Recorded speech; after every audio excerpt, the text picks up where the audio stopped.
So today, let's start with this now. I think we have a wonderful audience, and every one of you is coming with a lot of experience and expertise, and also a zeal to learn psychology. I think that sets us apart from anything else. So, talking about fear and our phobias, right? How to address it, how to understand it. So we all have things that frighten us, that makes us uneasy. Maybe new places, insects, heights, or elevators at times. And although what do? We try to manage it. We try to avoid things that make us feel uncomfortable. And that's how we've been learning to control our fears and carry on with the daily lives. But today we'll be learning how to address our fears and how to overcome them in order to be able to uh, come out more stronger in terms of overcoming the fears.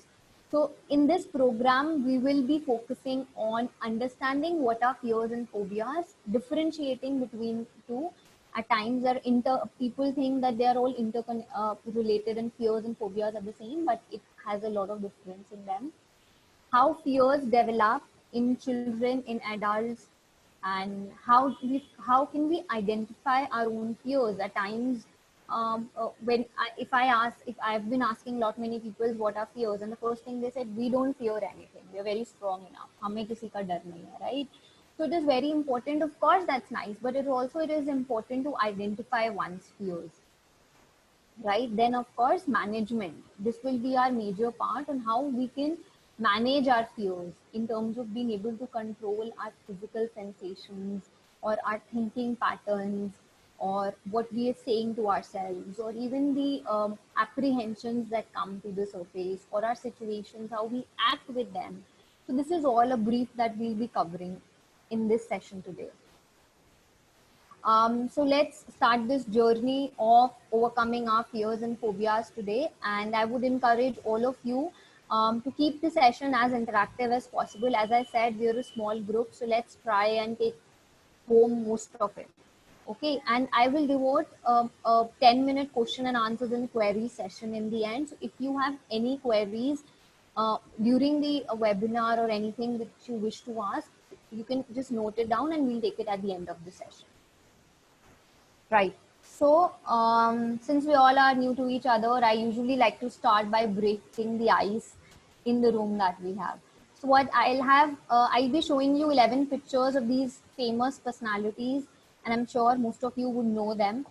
So if you recognize them, tell me their names. Okay. And so there are 11 personalities, they're different names, but all of them have something in common. So try and connect the dots. Once we're done with all the personalities, just try and think of what is that they have in common. Right, so let's start. Any one of you, I'll just give you a brief 5 to 10 seconds for each slide. You can just unmute yourself and tell me if you recognize the person. Let's start. Anybody?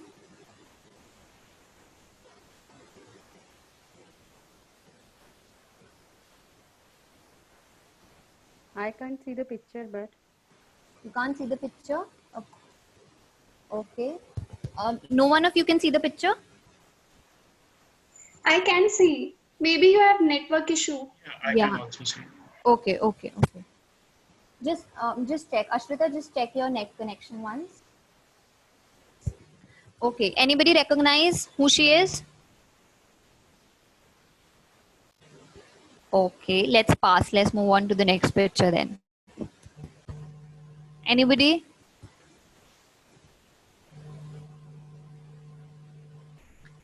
Children would associate better with this.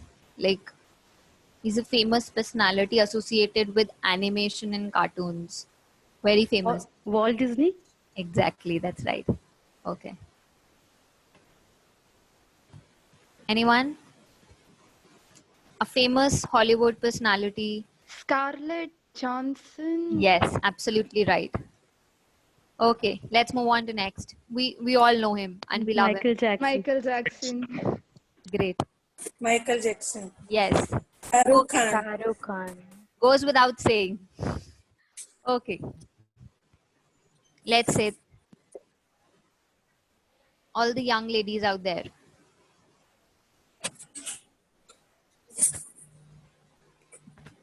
Okay, do we pass? Okay, let's pass. Let's see this.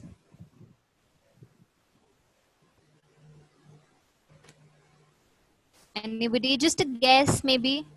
Rafael. Rafael Nadal. Exactly. Yes. Okay. Okay. This one? Everybody knows. Sonam. Sonam Kapoor. Okay. This one. We've all read this in our history Hitler. book. Hitler. Hitler. Adolf Hitler. At all. Yes.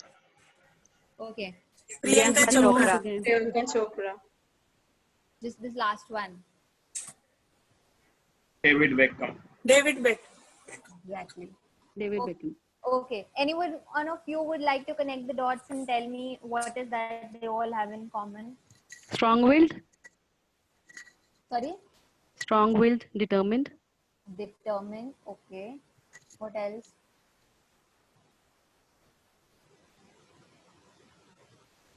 Okay.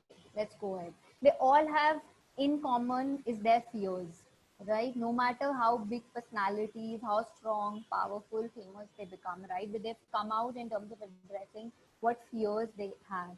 Be it artists, be it sportsmen, we all have fears, and it is very okay to have those fears and to accept them, right? To be afraid of things, it's very normal. The first one was Kristen Stewart. Harry Potter movies, she was a famous star in that. So she has fear of horses. Walt Disney, fear of mice. Scarlett Johansson, fear of cockroaches. Michael Jackson, he had fear of dogs. Shah Rukh Khan has fear of horse riding, and that was Johnny Depp. He's again a Hollywood actor. He has fear of spiders. He also has fear of clowns. But how he tried to overcome his fear of clowns is he's put lot many pictures of clowns in his bedroom itself, right? Then Rafael Nadal, as we all know, tennis player, he has fear of dogs. Sonam Kapoor, she has fear of elevators. Adolf Hitler. Now imagine somebody like Adolf Hitler, who we've just known for how harsh he had been, right, through our history books. So he has fear of cats, had fear of cats. Priyanka Chopra, again fear of horses. David Beckham, yes, he has fear of birds, right? So I think fears is a very basic human emotion. It's like a natural defense mechanism that our body uses in order to survive any particular situation, specifically in a danger. It prepares us. The fear alerts our body that something, that the situation we are in is in danger, and we need to deal with it. And believe me, our brains are wired to love, right? The moment a child is born, right from just few months, days initially, right? We have attachment patterns. All of us are wired for love and connection. Okay, but how do we develop fears? It's through our experiences throughout the life. Like we start developing fears, and as like any other emotion, we might say we get angry, sad, and we all at times give a rating to it. So similarly for fears also, it can be mild, moderate, intense, medium, so depending upon the situation and also on the person. And it can be a small feeling. It might, my fear can like maybe if I have a fear of, and I generally have a fear of lizards, right? So for me, being in that particular situation, the fear goes to a maximum level, right? So it depends upon the intensity, depends upon that particular situation and the person. So to what extreme the fear is, right? It can be a brief, and it can also last longer. Now, but what do we say? We usually say that there are age appropriate fears. Okay, so how do we say that they are age appropriate and what are not age appropriate? So when a child is born, right, it is very natural for the children to tend to develop specific fears at that particular ages.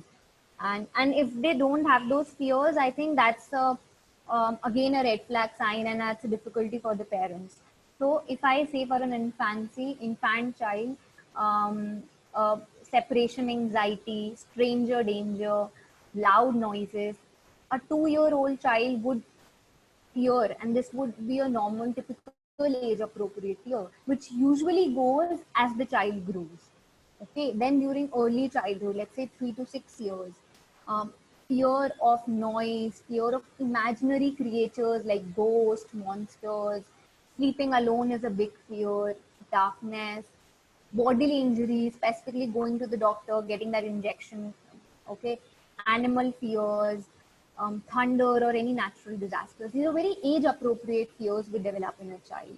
Middle childhood, there are fears of school performance, specifically, they start developing. Right now, they are in, it's like a pre adolescence period, right? So then there are school performance, health, social competence, how parents introduce the child in front of others, what if the friends won't like them, right? So these are very age appropriate fears. And then once they start addressing into the adolescent years, social competence, new experiences at school, school performance, friends become the most important part, and when the parents take the backseat. So these are very typical fears that develop. Now imagine, and they are all healthy. So imagine, let's say how this fear helps us a child in a normal development is a child should have a brief amount of fear of heights. Why? If at that particular age he will have that fear of heights, he will know that he doesn't have to jump from big places, right? Because the child might get hurt. If the child has no fears, he would have no boundaries, and he would be hurting himself or doing certain things which are not age appropriate and which is also not acceptable. So fears are very important. They keep us in check. They help us to understand what's the danger, and in most cases they develop. And how we say that these are typical and it goes with time is when children start exploring things around them, right? They understand the boundary, they realize that it's not appropriate, what we were fearing of, and they just grow out of this fear, right? Imagine when we all were young, we always, at least I did, I always had this fear of not looking under my bed what it is there, right? I used to have even the sound that was coming out of the window or something. So I could not just, at night, I just could not look under the bed what is there. Because I would fear that there were monster or ghost under my bed. So I could just not see, and I would just sleep tight in my bed because my parents had told me so much कि bed se utarna nahi, you have to be there in bed, right? So these are very age appropriate, and it goes with time. And with time, I grew. I realized, नहीं ऐसा कुछ नहीं है. There's no noise. There's no ghost under my bed. The sound that's coming out of the window is probably the sound of leaves, the trees, or the wind is blowing. So usually we grow with these fears. Okay, so now coming to so if we are saying the fears are typical, then how do we say that? Just a second, I think there's some. Just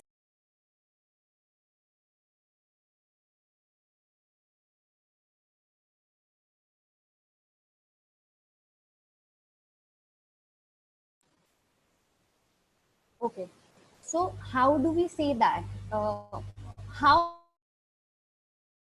then? What the fears that we are feeling? Fears are usually very momentary things. How do we develop fears? We've not been able to come out with those fears. I still have a fear of height. Why I'm not able to outgrow those fears is because they're always learned behaviors, or some direct conditioning is being associated with the events that has happened in the past, right? There could be a particular incident. Example, a person who has fear of dogs. So there could be an incident that maybe when a child was young and they were petting a dog at that particular time, by mistake they stepped on the tail of the dog and the dog bit them, or maybe just barked at the child. So the child gets so extremely terrified by what happened. So there are these particular incidents, and the child learns this thing. It happens because of a learned response towards a particular situation. So this is one of the major factor in which the our fears get so formed in our memories, right? Also, we might have seen somebody. Usually, we might have seen our parents fearing a particular situation, right? Or usually, our parents at times when children want, at times this happens. Children are the ones who want the pet animals, right? And adults are the ones who fearing, right? That we don't want the dogs, or we have allergies or something of that sort. So at times, usually the fears are also the learned responses, either of the parents, either of the siblings, or something who they look up to, right? So they develop those fears, they learn those fears, those fears from the parents, and when they grow older, it might develop in them. So long-term stress is also one of the important thing, right? Maybe because of a particular situation, a long-term stress has been associated with it. You've always been in that particular situation, and now you fear that if some sort of that situation will happen again, you will not be able to cope. So that leads to development of or more or developing of our fears, and actually remains much more ingrained in us. Could also be this happens a lot usually at time of financial crisis or recession or a job loss. So people start actually fearing the situation or going for the job interviews or applying for a job because they've seen in their families a crisis kind of a situation because of a job loss. Okay, so this is what I mean by long-term stress.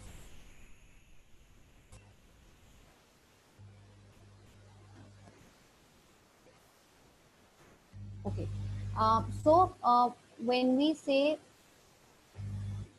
they are learned responses, they are acquired through direct conditioning. As I say, direct conditioning, the example I gave you for a pet dog.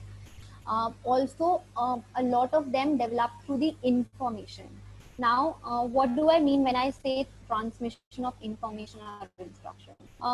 You might have remembered while you were young or you were looking out for a child. Like we always tell, we associate a figure to the child. Could be a ghost, could be a monster, to be help them. Okay, sleep, otherwise this monster will come. Eat this, otherwise this monster will come, or something of this happens, right? So we form and try and give a kind of an image, or we pass on the information. Ki nahi, nahi, wahan pe nahi jana. If you touch that dog, they will bite. So these are some of the informations which we are passing on to the children, or and this becomes so ingrained in us. This becomes a part of our belief systems. That these forms a major part of our fears. So also it happens maybe, and fears, when I say fears, it is not just a situation you're fearing, not just the animals that you're fearing. Fear can be also on a more abstract level. Fear of rejection, fear of failures. I think adults, they don't know this, but this is at times our behaviors. By what we're doing is at times a lot of this reflects in our behaviors. Fear of rejection. So people who have this fear of rejection, if I they prefer to be in their comfort zone. It is difficult for them to actually step out of their comfort zone, and then their experience becomes so limited because they fear if they do only the things that would be comfortable to them, or something that they will know ki the success is valued. Even these days teenagers, they have this fear of failure, right? So they're doing everything they can just to avoid being failed, or just to avoid to get that few marks or percentage less from what others are getting.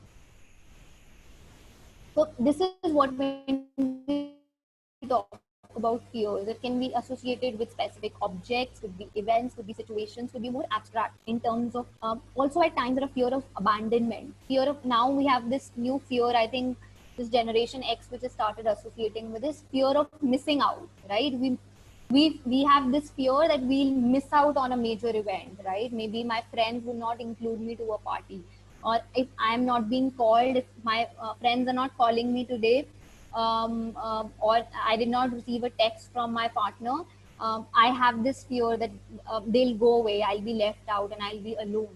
So these are also few fears that remain in us.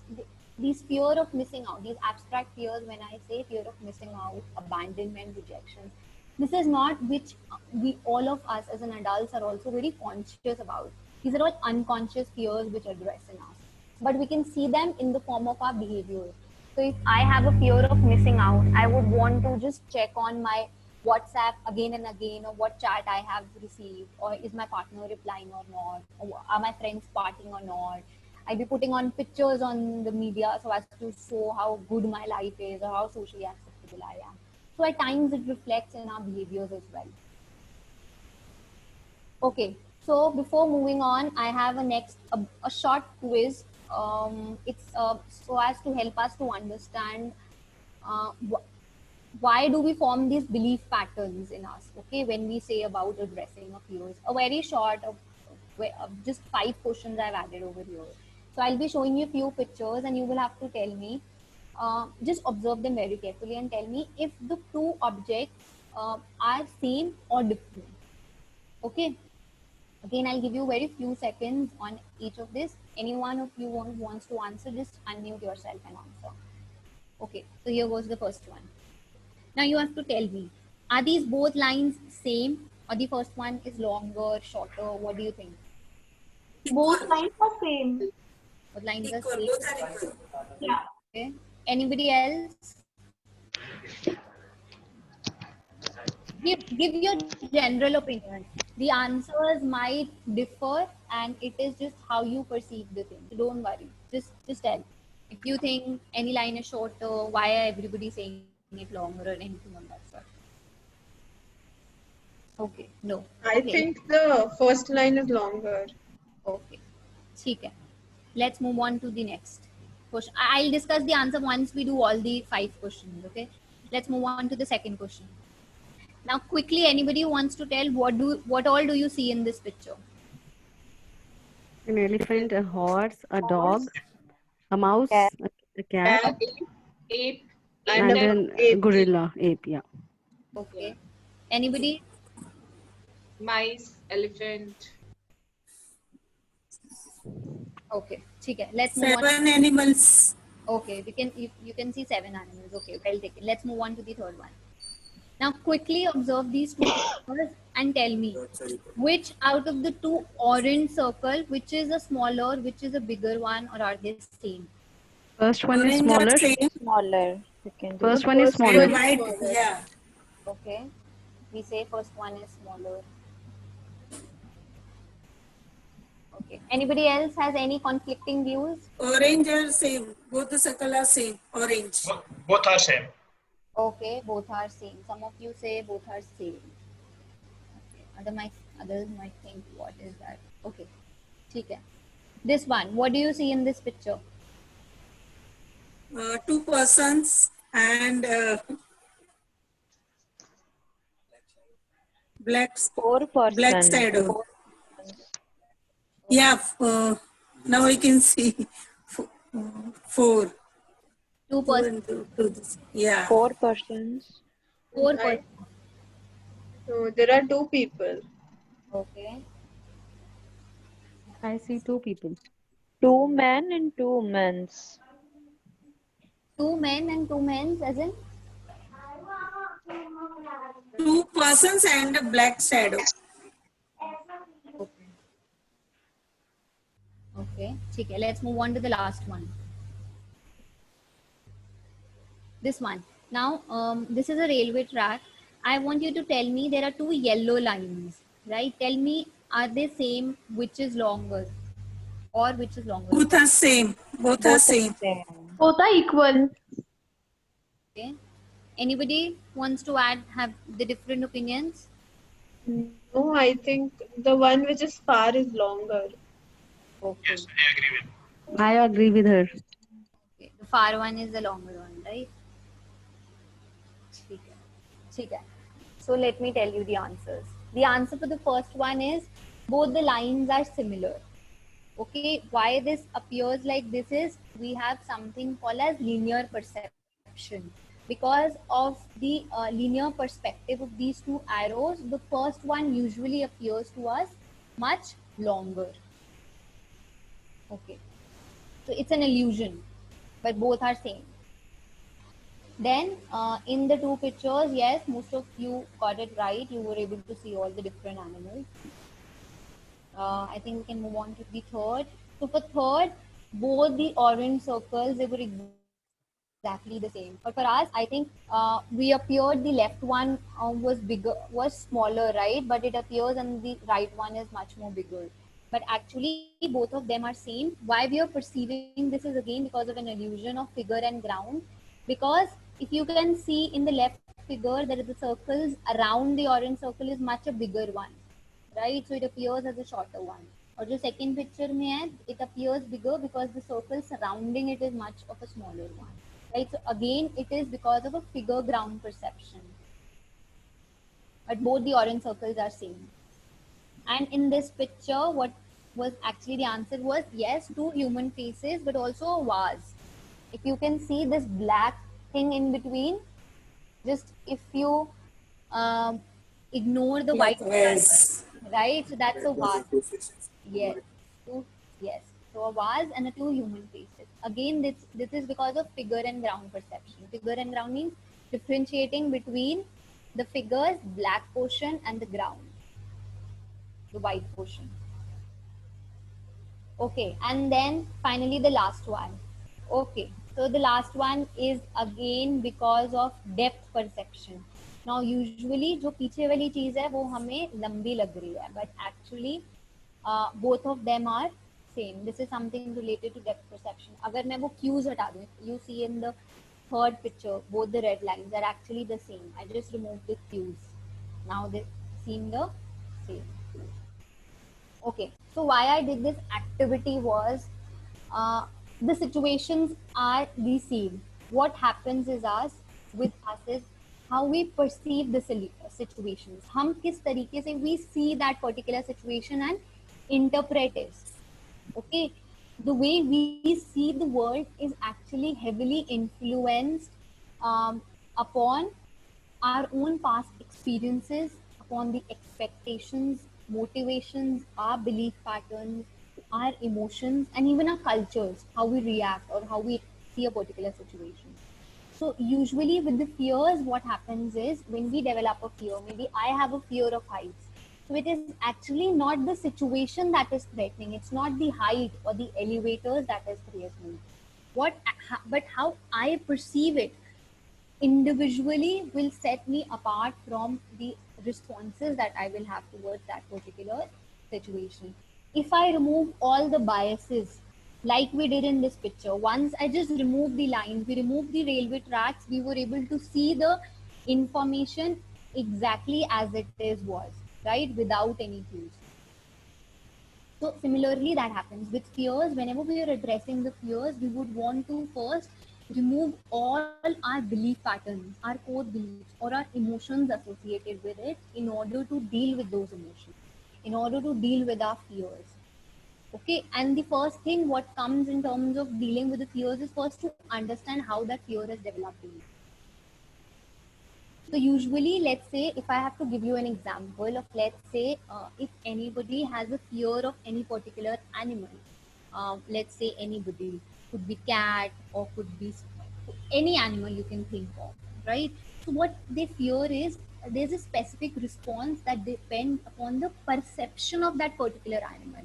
We know that it's not the animal per se who is dangerous, but maybe how I perceive. I think the animal would come and attack me, or how suddenness its speed is, or how its movement is, or how strange that animal appears. Because of that's how I'm perceiving it, is how my fears start dwelling in me.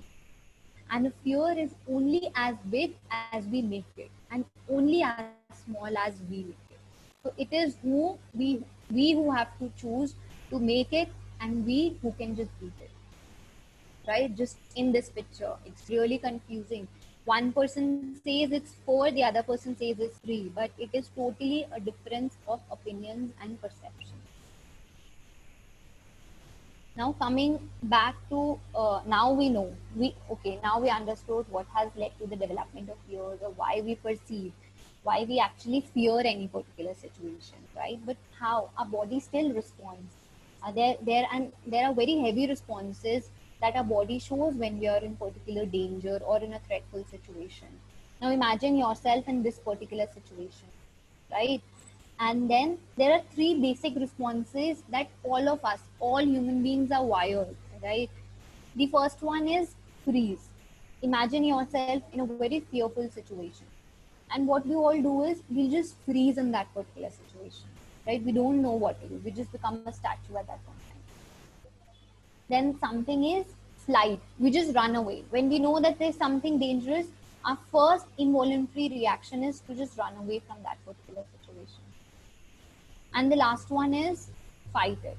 When we think we can't run away, it's such a compact place, we start fighting it. Or also at times, if I feel no, I can fight this particular situation, we stand there and we fight.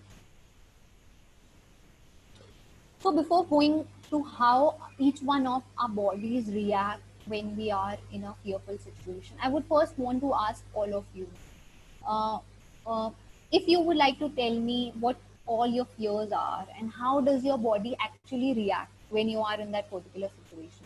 If any one of you wants to comment on that, any fear that you have thought of. Yes, ma'am. I want to share something. Okay. Yeah, Yes. actually, lizard is the biggest problem for me. I Okay. always fear from lizard. Just if I will see lizard, then I will sit on sofa and I will not do anything. I am with you. What's your name? Neha Doshi. Neha, I'm with you. This is the same response. I might probably not step in the room also. Okay, same ma'am. Okay, now tell me what are the physical responses that you feel in your body when you see a lizard? Actually, I get irritated to see her. I have read one article in Chitralekha magazine that one boy was there. He was suffering from that white patches on body, and I have seen his peak. He was eating lizard and he cured. So from that time I don't know, I don't like lizard. Actually उसका problem solve हुआ है, but वो scene मैंने देखा था और जब भी देखती हूँ ना lizard को तो पता नहीं बहुत इरिटेट होती हूँ, ऐसा लग रहा है और उसको टच नहीं करना है, देखना नहीं है, मेरी नजर के सामने नहीं चाहिए. ऐसे पता चल जाएगा कि वो ट्यूबलाइट के पीछे छिप गई है, बाद में मुझे कोई दिक्कत नहीं है वहां से आने जाने में. बट अगर वो दिखती है ना तो it's really tough for me to move from anywhere. Okay. ऐसा है. या Okay. So this is exactly what we say learned responses, or what characteristics we associate with that particular feared object, right? Maybe the texture of how she looks, right? That affects you. Right. So Neha said that she feels irritated when she sees a feared object near her. Anybody else you would like to add something? May I? Yes, please. What's your name? Shreya. Mukta. Mukta. Yes, Mukta. Yes. Exactly. Even I had a fear of lizards. Well, whenever I came across one, I would just puke. I would throw up, Okay. and I wouldn't be able to eat anything until few hours passed. So my mother had to chase it away every time I saw one. But I don't know how I overcame that. Now it isn't a problem for me. Okay. Okay. That's great. That's lovely. Okay. Anybody else would like to say something? Ma'am, may I? Yes, please. Okay, so I have nyctophobia, Okay. like fear of night or darkness. I don't know, how did it came to me, but then I have. Still, I can't overcome it. So what happens? What are the physical sensations you can see in your body when you are um, when you find yourself in dark places? Like I imagine something like abstract, like anything. ठीक है, ठीक है. You will get your answer in the next few slides. Okay, Right. ma'am. Thank you. Okay. Okay. So you did not tell me what are the physical reactions that happen in your body while you are in the dark space. Okay, so sometimes freeze हो जाती हूँ, then heartbeats कम ज़्यादा होना.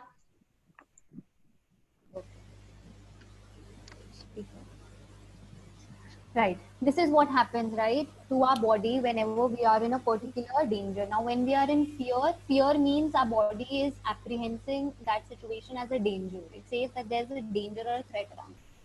Now, what happens is this happens in a very involuntary and in just a speck of a second. Your brain gets aware that there is a particular danger around. Immediately, the hormone, specifically adrenaline, is released and it activates the entire nervous system. Please get activated. We have sensed that there's some danger around us. Now, what happens is now the brain has set this alarm that there's danger. Now, the entire bodily functions will change because the brain is the master of all, right? Brain is controlling everything that's been happening in your body. Now, brain has set that alarm, so each and every bodily reaction will try to change its action so as to fight that particular danger, right? Because we want to escape that dangerous situation. Now, for some of us, what happens is breathing speeds up. We might have seen we start breathing very rapidly. Why? Because our lungs open much more wider and it requires oxygen. So the breathing increases.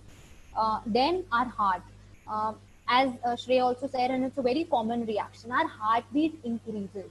Why do we often experience this? You might have also experienced when you're experiencing very anxiety situation also, our heart rate usually increases. What happens is, हमारे heart, what is the function of our heart is to pump the blood. Okay, and when I say blood, blood means specifically oxygen to all the parts of the body. Now what happens is, now the heart, again heart को काम आया है, the brain has set this alarm, it says heart that you have to pump the blood with much more faster speed so that oxygen is available to all the parts of the body, right? So the heart also starts pumping the blood in a much more faster way, and therefore it starts beating.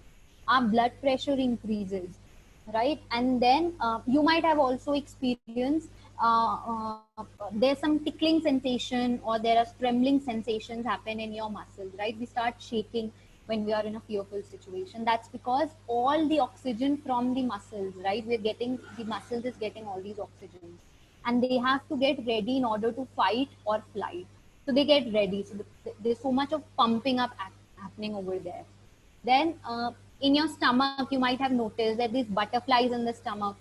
Go back to the day when you're applying for a job or you're going out to address a big audience, or the time when you were sitting for the exams, right? We usually have these butterflies in the stomach, or we often at times become nauseatic. As Amukta said, she pukes. Now, this is also a physical reaction. What happens is the digestion comes on hold. The body says that we don't need, in order to fight, we don't want this digestion to happen at this point. And since the digestion has stopped, we at times react by this. Either we feel nauseatic, either we feel butterflies in the stomach. So this is what happens, because the entire focus of the brain and the mind is to fight, is to immediately be able to address this particular situation, right? You've also seen whenever you are stressed or whenever you are in this particular situation, you can't concentrate. Why? Because it requires concentration, requires your focused attention at one point, and you cannot focus your attention on any object because your attention is in so much of being able to deal with the dangerous situation, right? So we can't be occupied with this thought of to pay attention to any one thing. Our mouth also usually dries up. This is also why, because the digestion has stopped. So mouth mein saliva is produced, which is a part of the digestion. So since digestion is on hold, the saliva production is also on hold, and our mouth dries up. And as I said, food sits heavily, and that is why we feel nauseatic. Also, you might have observed sweating happens, right? Now, whenever you are in a stressful situation. Why does the sweating happen? Sweating is a response of our body to cool the body.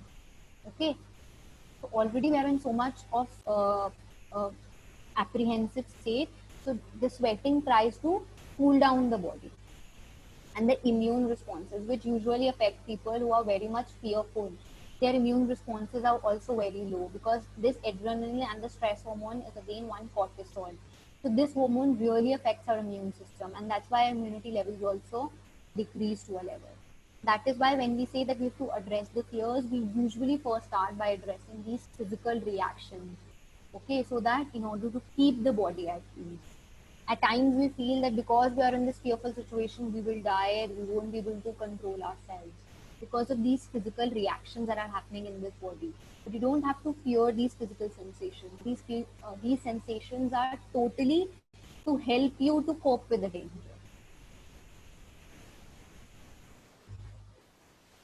Okay, so so now to start off, what is phobia? So this was all about fears, how we are reacting, what is the fight or flight response, and how does our body react during when we are in that particular situation. Now we have heard the topic says fears and phobias. How is our phobias different from fears? Okay, just to start with, giving you an example. Karan has a fear of elevators, and he goes to the extreme situations to avoid using lifts anywhere. Abhay panics about getting the injections and refuses to go to the doctor. Lina is afraid of a dog, so whenever even her best friend gets a pet dog, she refuses to go anywhere near it. Right? So what Abhay, Karan, and Lina have in common is their phobia. With phobia, what happens is how phobia is different is phobia is usually persistent and an excessive fear of an animal, of a situation, of an object that is not in fact itself dangerous. Okay, so phobia is a type of an anxiety disorder, and that anxiety can be triggered even when you are in that particular situation, or even if you just think about that being in that particular situation, right? So phobias are usually persistent, long लंबे समय तक वो रहते हैं. ऐसा नहीं है कि एक सिचुएशन में if you have a fear of lizards in one particular situation you were able to deal with it, but in the other particular situation you were not able to deal with it. It is not the phobia. Phobia usually happens we start avoiding that particular situation. It becomes so extreme that it affects our day-to-day lives. And what happens with fears and phobias both, what happens is it's not the situation that or a particular object that we are feared of. We usually feared of the outcome. Let me tell you with this picture. Just observe this picture, this girl with a hat and carrying a dog on leash. Okay, and the moment this boy sees this, what is the mental image formed in his mind is the dog will bite him, right? So it is not that he's fearing the dog, he is fearing the outcome that will happen, right? That he will be bitten by the dog. Similarly, if you can see this boy standing in front of this slide, and what he sees the slide, he might see the height of it, and what is the outcome, what is the mental image that's being formed in his mind is the moment I'll get down, I'll be hurt. So we are actually fear the outcomes that is related to the phobias and the fears. That it is the fear of an outcome that will happen, and therefore I start avoiding the situation. The boy would not climb the slide. The person would not go near the dog because the outcome is feared. So could also be like maybe how we differentiate phobias from fears is maybe your job. You're taking up a job and your job requires you to travel to the different places, right? Now either you have to travel through flights or you have to travel through trains. But because you have so much of fear associated with traveling with flights, you start to avoid. It is affecting your job. You're not taking up the flights. You're not going to that particular place. You're missing out on work, or you're taking your cars.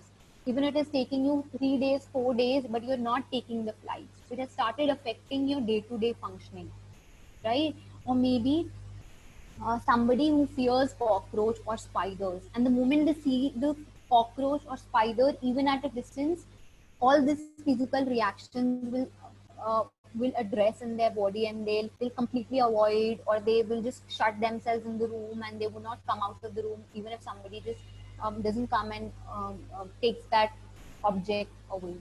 So usually phobias reach to this extent that we start avoiding the particular situation so much as it is affecting our daily day-to-day life.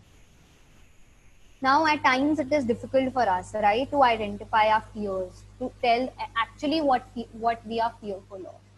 So this is a small questions I designed for all of you so that maybe you can understand it, what is exactly that you're feared of. Right? When we say subjective fears, it's usually a particular or specific things or places or situations that cause you to be nervous. At times we don't know what we're fear of, but हम जब उस जगह पे जाते हैं, we become fearful, we become nervous, or we become irritated, right? So these are subjective fears when we're near the specific things. Or cognitions. When I say cognitions means that thinking patterns.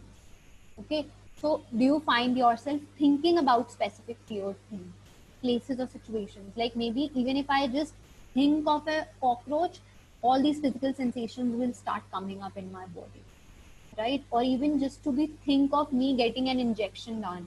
Again, because I'm thinking about being in that particular situation, that said that becomes very fearful for me.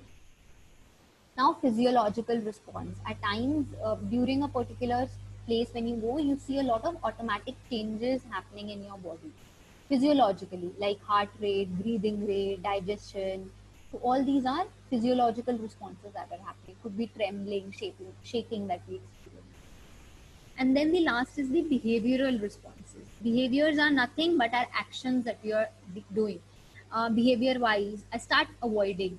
I have a fear of heights, so I even avoid to take even flights for that matter, because मुझे लगता है कि मैं उस जगह पे चली जाऊंगी, right, where I won't be feel safe. So I start avoiding those things, those particular things, situations.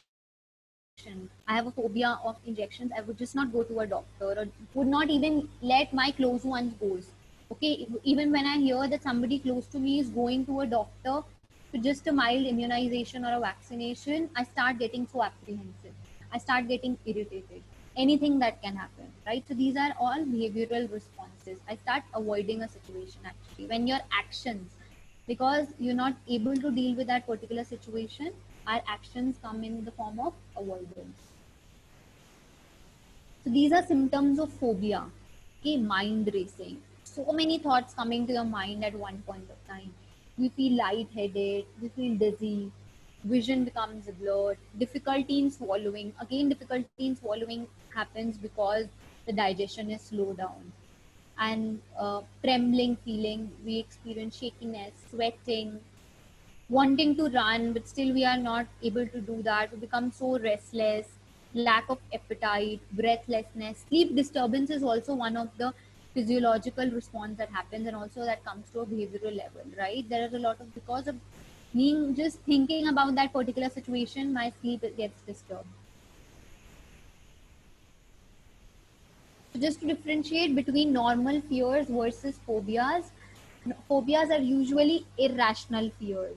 Okay, fear height. Just think of height. It is in no way can be a dangerous situation, but how I am perceiving, what my thoughts are associated, or how I'm thinking of the outcome of being at that height, actually that develops those fears. So just to give you an example, I feel a bit anxious when I have to fly. Okay, when I'm sitting on the flight, but I'm completely avoiding to take flight even if I have to go to my friend's place. So that's a phobia. Fear, a normal fear can be you have butterflies in your stomach when you're going for a job interview or when you're standing in front of a big audience to say, but you're completely turning down the offer, your job offer, because you know that the office is at the 10th floor of the building and you would not want to go at that particular height. See, that's a phobia, right? uh, Getting a pit bull dog or a rottweiler, you're nervous, right? Or maybe you just you get nervous when that particular dog is near you, but you've just stopped going to the park just because you know that there are so many street dogs out there. That's a phobia.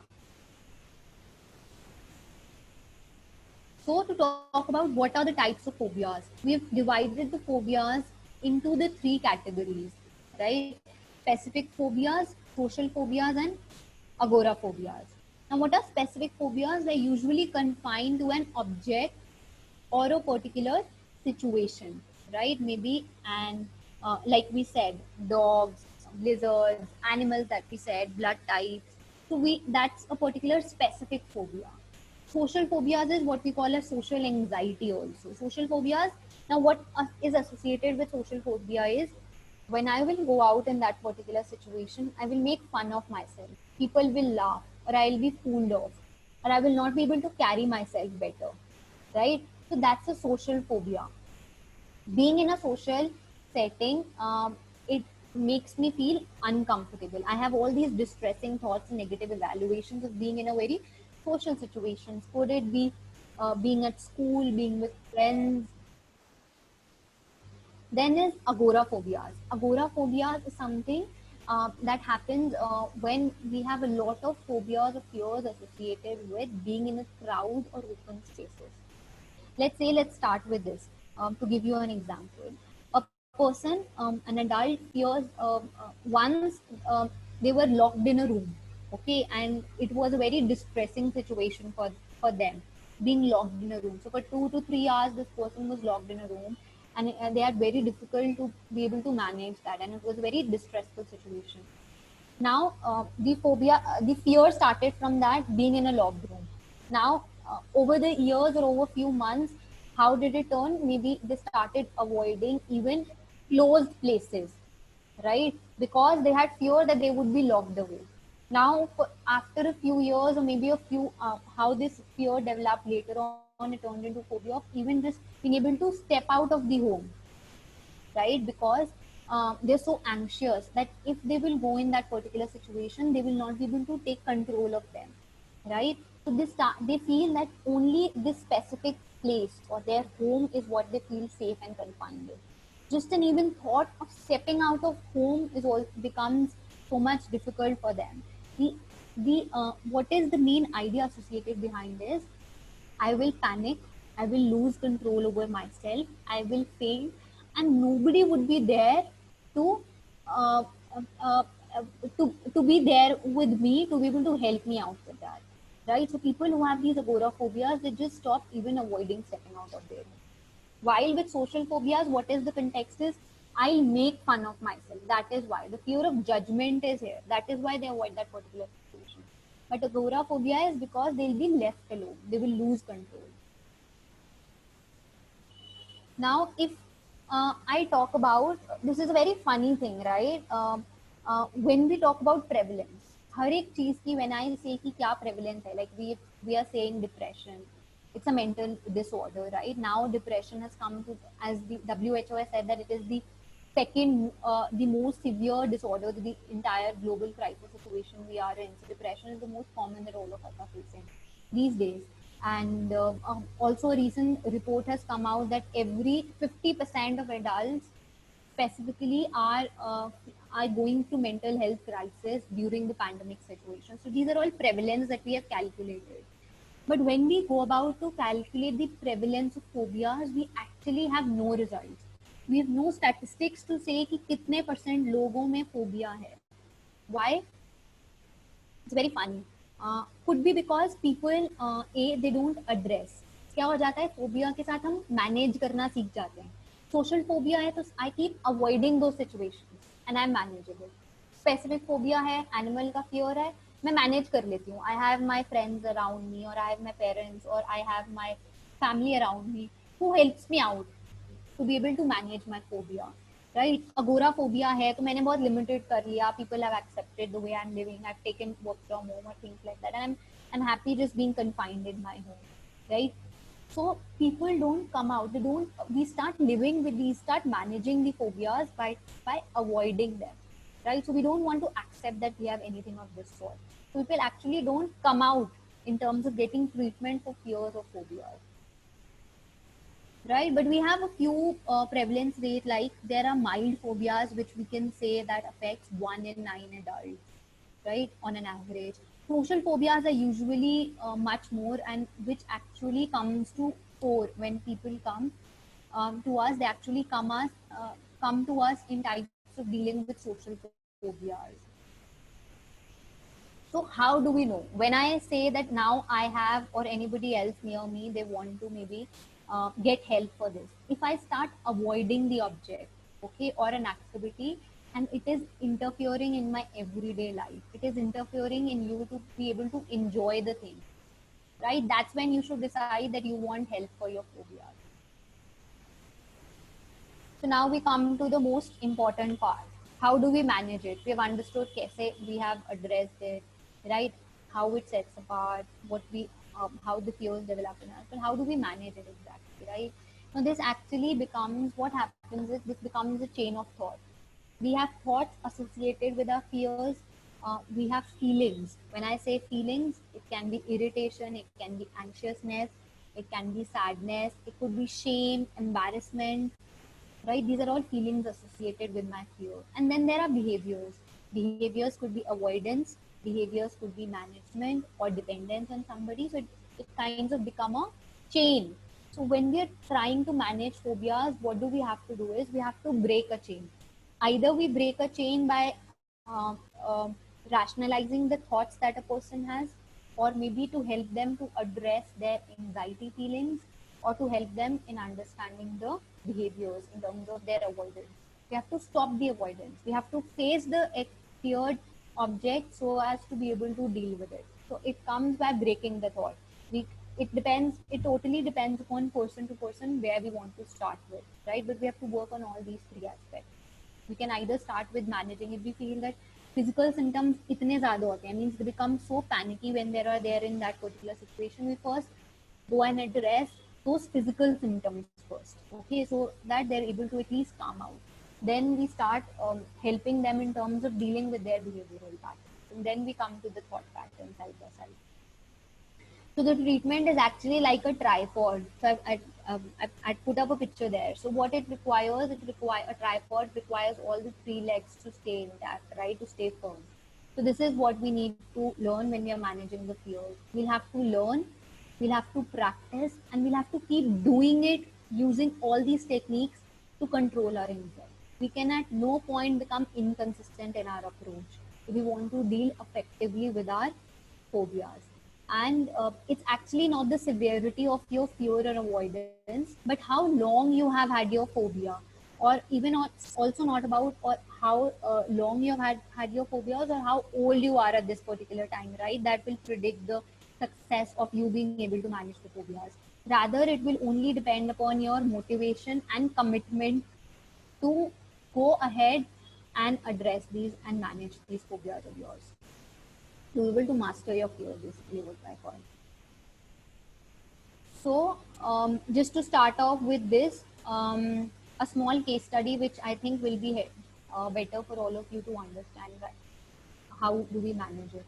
So like a situation, suppose now this situation acts as a trigger that I have to attend a party, or where I know I very few people, right? I have to go to this party and very few people would be there. So now how these feelings step in is, I feel nervous, 90% I feel nervous, tensed, embarrassed, trembling, like there's this trembling or jittery feeling that I am under. These are all feelings that are associated with just being in that particular situation.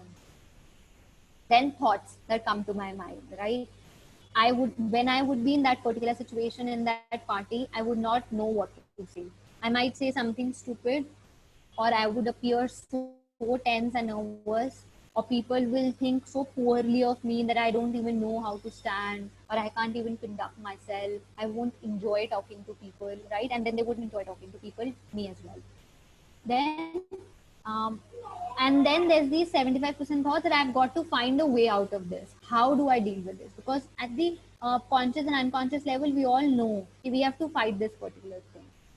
Now what behaviors do we do, right? We don't I am going into that particular situation, I'm there at a party, but I don't initiate conversation.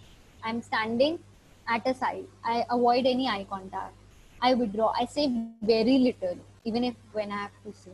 And what happens because of this behavior of mine is, people don't approach me, right? They would not come out and talk to me because I'm standing aloof in front, and my body language doesn't saying that I want to mingle with people, right? And they would think that I'm disinterested, or people would not want to make friends with me. Again, this can happen at a behavior level, what I'm thinking and how the actions proceed. Now, how do we start with this? As I said, we have to start at the behavioral level. So how do we do is, what is the basic response that we are getting is, we are in that anxiety provoking situation, we avoid. Kaise? I know that I will have to go to this party where I would be uncomfortable of, so I avoid going to the party. So what happens is, short term relief. I'm not feeling anxious at any point of time, I'm calmer, right? But what happens is, this has led to the long term growth of anxiety, because I did not deal with it, I avoided it, and this is a short term relief. This is what patterns of behaviors we have to change. So as behaviors are learned, what do? Is we want the behaviors to be unlearned and learn the more adaptive reactions. And how do we achieve this? Is by going through a graded exposure, modeling, yeah, distraction. I'll tell you each of this what it is. Now let's start with graded exposure. What is graded exposure is, the fear can only go away if I approach that particular situation. Okay, but also it has to be a series of steps I'm exposing. I cannot, a person who has a fear of dog, I just cannot take him in front of a large dog, right? No, and tell him ki kyun fear kar rahe ho, you just have to face it. No, it is usually in a much more calmer and an appropriate way that the person finds comfortable to deal with it. So we create a steps in how to achieve it, right? When I say steps, like when you, if you have to face a fear of dogs, we will first create a fear ladder, right? So from 1 to 10, 1 will be one which is like the least fearful, and 10 would be like which is the most fearful. Okay, so the least fearful for me on the step ladder will be looking at the picture of dogs. I can just look at the picture of dogs and feel comfortable about it. Then next the fear ladder would be watching a video. Or now to actually, third would be to actually look out through the window a dog on the street out there, right? Then stand across the dog who is on a leash. So किसी ने पकड़ा हुआ है, but I'm just there on the same street where the dog is still there, right? These are the graded steps of exposure. This is how we plan. Okay, just not expose a person to the extreme anxiety provoking situation. So we identify the exposure level of steps, we build a step ladder, rank them from the least to the most fear-evoking situation, and then start engaging the person in each situation at each step. Like if I have to look at the picture of dogs, if I'm a person who is very afraid of dogs, looking at the picture of dogs would be extremely difficult for me. What I have to do is I have to feel comfortable. I have to make the person relax at the same time when they are looking at the picture. And once I think that this first step has been achieved, the person is feeling calm, then I move on to the next step.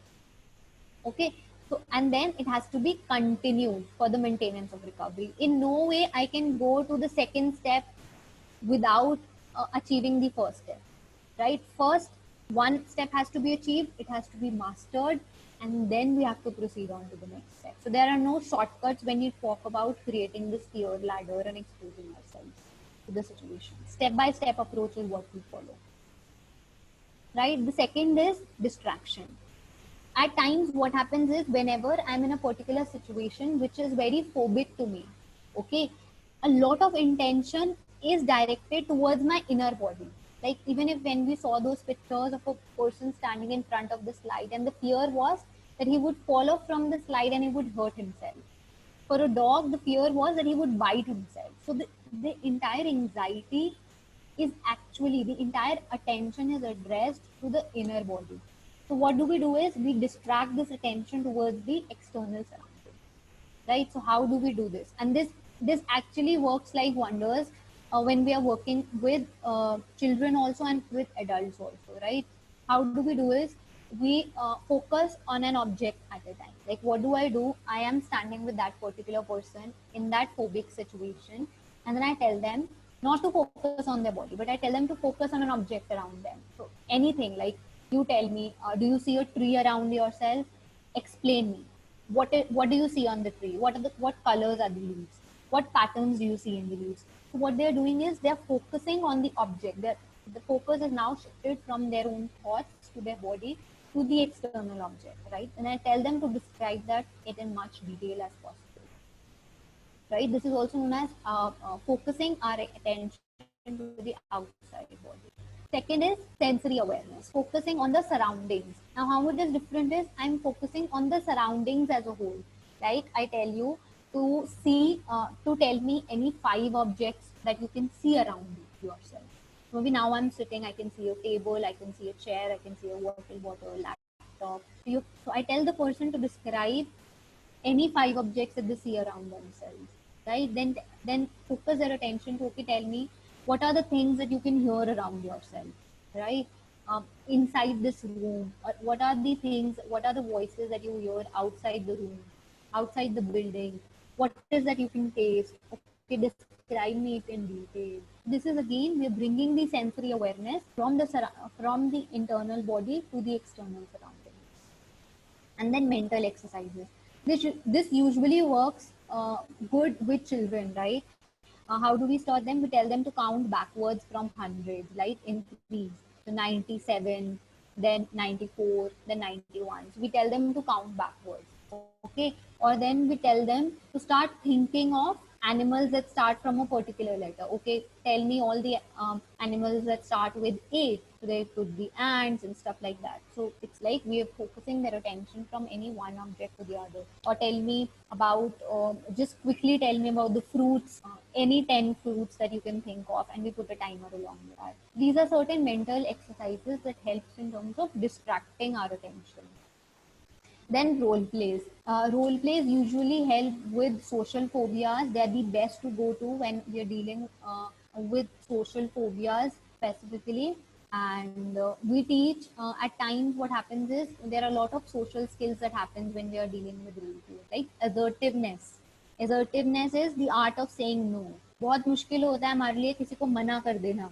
To say no, it is the most difficult thing most of the people find is. But an easy answer for you to be able to say no is always start with I statements, okay, and then proceed it with I feel. Put a feeling along with it.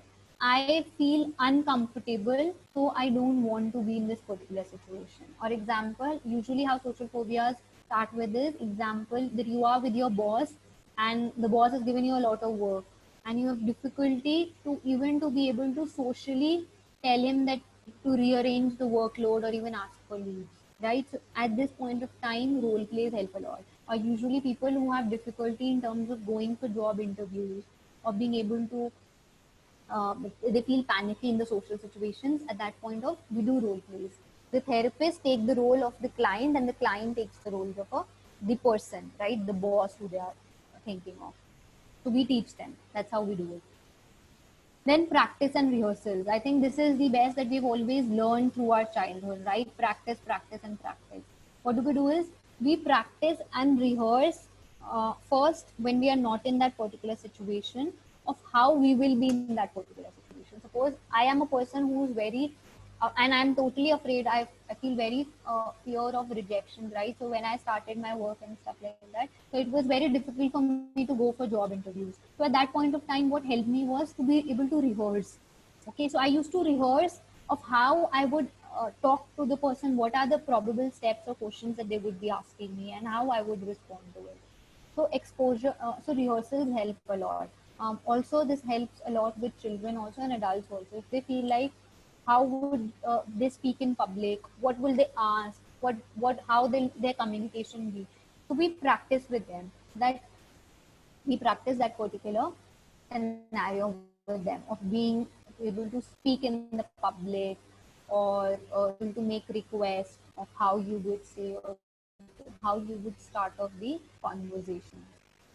Then anxiety. Now, this was all about behaviorals, how we can do at the behavioral level. Now, coming to the anxiety, how do we actually deal with this anxiety? To breathlessness, increased heartbeat, we all feel, at times we also feel irritability, right? So this is all associated with the feelings now we want to address. So I've given this formula to the anxiety, okay? Anxiety is how likely and severe we think the danger situation would be divided by how we can cope with it. अगर मुझे लगेगा कि I will be able to cope better with it, तो anxiety बहुत कम हो. But if I think that I will not be able to cope with it, so the anxiety would be at another level. So how we help in dealing with anxiety? Anxiety can be only and only addressed by relaxation. Okay, so now relaxation has different forms. It can be deep breathing, it can be yoga, it can be visualization. So when I say visualization, it usually involves whenever you're feeling very anxious, right? Do some deep breathing or sit with yourself and just close your eyes and think about any past positive experience that have you had. Okay, and just think. It could be any place, it could be any experience or any place that you feel safe or comfortable. That is what we do is visualization, imagining yourself in the past situation. Mindfulness, staying in the present. Okay, when we say mindfulness, what do we do is we bring our thoughts. We don't let our thoughts wander in the past, nor let them wander in the future. We bring them back in the present state.